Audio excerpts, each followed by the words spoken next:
नमस्कार। आज भिडियो मु आपण मानू किसी अलता डिजाइन करके देखी। आशा करुच्ची आपण भल लगे। आपण अलता डिजाइन गोटे पर गोटे देखु था। मुझे सहित आपको कही जाऊँ कि अलता कहीं लग जाए और केवे लग जाए। आम ओडिशा रे 12 मास 13 पर्व होता है। सबु पूजा पर्व रे आम अलता लगे भल पाई था। ये अलता जेकोसी स्टेशनरी दुकान में आपको सहजरे मिल जाव। गाँ गहली रे साइकेल रे भी लोक माने बिक्री करी आनती अलता। जेकोसी शुभ अवसर रे आपण देखिबे माँ होंतु कि भौणी माने होंतु स्त्री लोक माने ही बेसी अलता लगे थांती। सबुदिन लगेबा तो पॉसिबल नुह, सेतिपई बेसी पूजा पर्व रे ही याको लगे थांती। जेतेबेले आमे भगवान कर कोनोसी पूजा करंती केवल नुह जे घरे केवल पर्वपर्वाणी कले ही आमे अलता लगेबे। जेतेबेले मंदिर को जाउचंती सेतेबेले मध्ये अलता लगेबा बहुत शुभ माना जाय थाए। आपण देखिथिबे देवदेवता फटोरे देवता माने मध्य अलता लगे थांती। जेमति कि विष्णु, राम, कृष्ण एमानक फटोरे आपण देखिबे देवता मानक फटोरे मध्य पादरे मध्य लागि थाए अलता। तो अलता को बहुत शुभ माना जाय थाए, सेतिपई अलता लगा जाए शुभ अवसर रे। जेकोसी बाहागर रे आपण देखिथिबे कन्यार पादरे अलता लगेबा सहित बरर पादरे मध्य अलता लगा जाय थाए। एमती कि नुआ बोहू माने न सबुदिन आपण जेतेबेले सासू घर बाप घर को आछंती कि बाप घर सासू घर को जाउचंती सेतेबेले अलता लगे कि जिबा कथा ताको बहुत शुभ माना जाय थाए।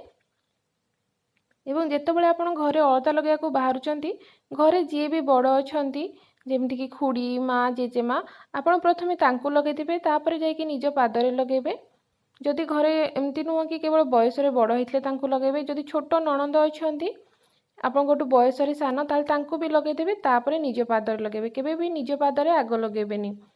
बहुत जगह रे एमती मान्यता अछि कि प्रथमे डाहाण पादरे लगांतु तापर बाँ पादरे लगांतु।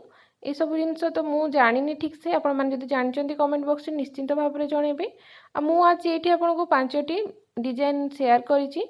किछि सिंपल डिजाइन अछि आ किछि आपण देखिथिबे बहुत सादा सीधा लगेइथिबे। मु टिके डिजाइन करके लगौछि। आपण मानको ए भितरु को डिजाइन टी बेसी भलो लागिला मते कमेंट बॉक्स रे निश्चिंत भाव में जणेबे।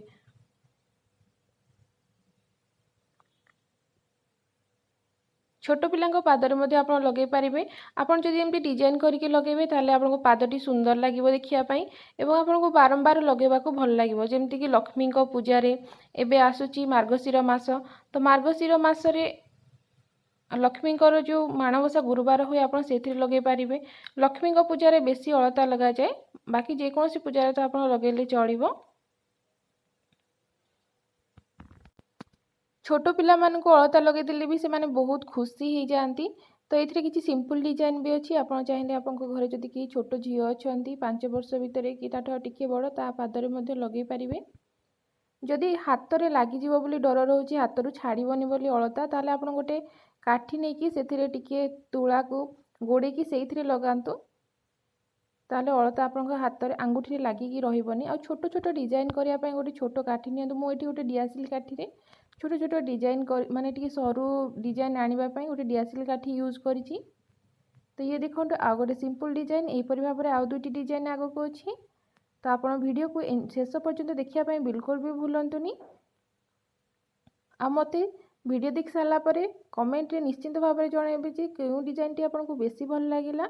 आपन सांग मान सहित फैमिली मेंबर सहित वीडियो निश्चिंत भाव में शेयर करेंगे। जदि आपको मो वीडियो गुड़िक भल लगुच ताहले मो चैनल को सब्सक्राइब करेंगे। रहुची जय जगन्नाथ।